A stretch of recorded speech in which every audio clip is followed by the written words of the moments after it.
Hello అండి, నేను మీ Jhansi's channel నుండి మాట్లాడుతున్నాను. ఈరోజు టాపిక్ ఏంటంటే అర్హత లేకుండా డాక్టర్స్ అని చెప్పేసి వైద్యం చేస్తుంటారు కదండి. ఎక్కువగా విలేజెస్లో చూస్తుంటాం ఇలాంటి వాళ్ళని. వాళ్ళ వలన చాలామంది ప్రాణాలకి ముప్పు వాటిల్తుందంటండి. అలాంటి వాళ్ళని గమనించి వాళ్ళకి ఎంబీబీఎస్ ఉందో లేదో, సరిగ్గా సర్టిఫికెట్ ఉందో లేదో చూపమని చెప్పి అలాంటి వాళ్ళని గమనించి వాళ్ళకి ఆ అర్హత లేదు అనుకుంటే వాళ్ళ మీద పోలీస్ కంప్లైంట్ ఇవ్వచ్చంటండి. లేదంటే వాళ్ళు ఇచ్చిన మందులు ఎడాపెడా వాడేసి మన ఆరోగ్యాలు పాడవుతాయి కదా. ఇప్పుడు ఆ విషయం ఏంటో తెలుసుకుందాము. అలోపతి వైద్యం చేయాలంటే ఎంబీబీఎస్ ఆపై విద్యార్హతలు ఉండాల్సిందే.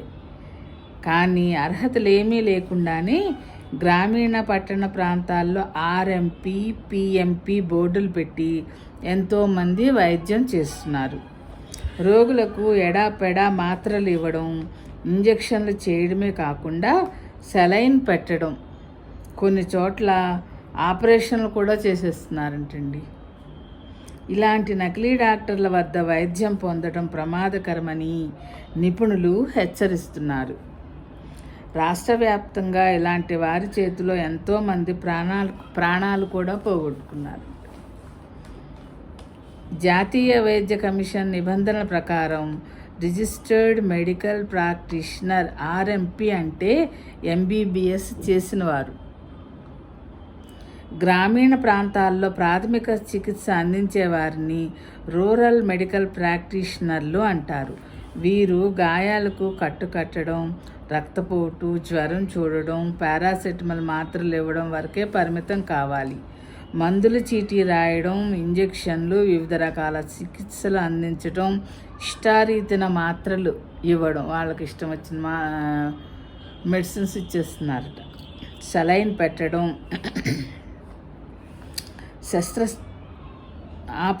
శస్త్రచికిత్సలు అంటే ఆపరేషన్లు చేయకూడదు.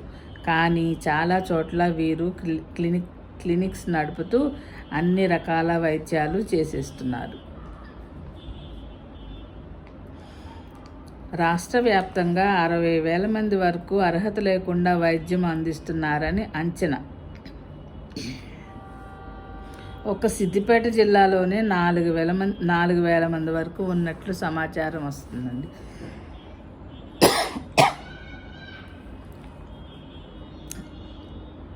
నకిలీ వైద్యులు ఇష్టారీతిన యాంటీబయాటిక్స్, స్టెరాయిడ్స్ అధిక డోసు యాంటీబయాటిక్స్ ఇస్తుండడం వల్ల ప్రజల్లో యాంటీమైక్రోబియల్ రెసిస్టెన్స్ పెరిగిపోతుంది. అంటే ఇలాంటి వ్యక్తులకు భవిష్యత్తులో ఎంత హైడోస్ యాంటీబయాటిక్స్ ఇచ్చినా పనిచేయవు. వాళ్ళు ఇస్తున్నారని పదాకా యాంటీబయాటిక్స్ వాడేస్తుంటే మనకి నిజంగా అవసరమైనప్పుడు యాంటీబయాటిక్స్ పనిచేయవంటండి. అలా తరచుగా యాంటీబయాటిక్స్ అసలు వాడకూడదట. వారి శరీరంలోని బ్యాక్టీరియాకు మందులను తట్టుకునే శక్తి పెరిగి వ్యాధులు నయం కావు. గ్రామీణ ప్రాంతాల నుంచి హైదరాబాద్లోని పెద్ద ఆసుపత్రులు అంటే గవర్నమెంట్ హాస్పిటల్స్కి వైద్యం కోసం వస్తున్న చాలామందిలో ఏఎంఆర్ లక్షణాలు కనిపిస్తున్నాయని డాక్టర్స్ చెప్తున్నారు. ఇష్టారీతిగా స్టెరాయిడ్స్ మందులను ఇవ్వడం వల్ల అనేక రకాల దుష్ప్రభావాలు ఉంటాయని, మధుమేహం, ఊబకాయం, చెడు కొలెస్ట్రాల్ పెరగడంతో పాటు మూత్రపిండాలు దెబ్బతినే ప్రమాదం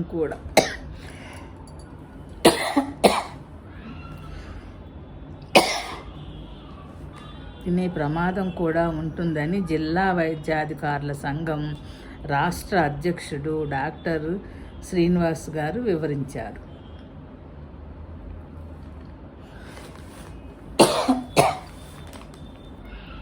ఇటీవల హైదరాబాదులో 10 మంది నకిలీ డాక్టర్లను రాష్ట్ర వైద్య మండలి సభ్యులను పట్టుకున్నారు. కోదాడలో ఓ మహిళకు నకిలీ వైద్యం అంటే అబార్షన్ చేయగా వికటించి ఆమె మృతి చెందారంట.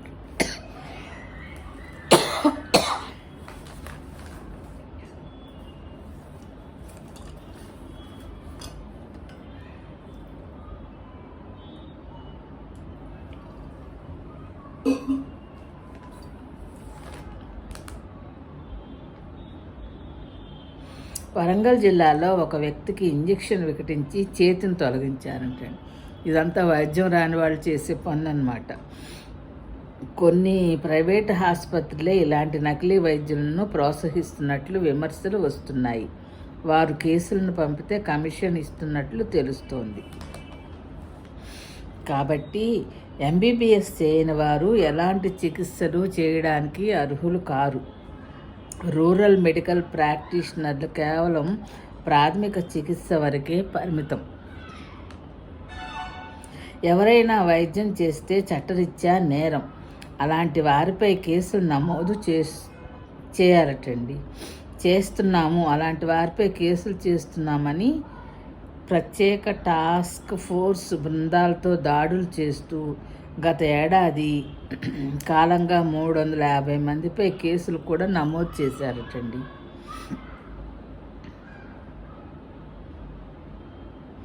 ఇది అర్హత లేని వైద్యం గురించి టాపిక్ అన్నమాట. చూసారా, కొంతమంది ప్రాణాలు పోతున్నాయి, కొంతమంది చాలా డేంజరస్ స్టేజ్కి వెళ్ళిపోతున్నారు అన్నమాట.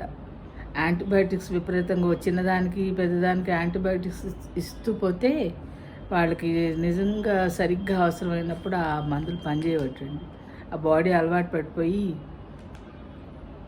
అవి పనిచేయట్లేదంట.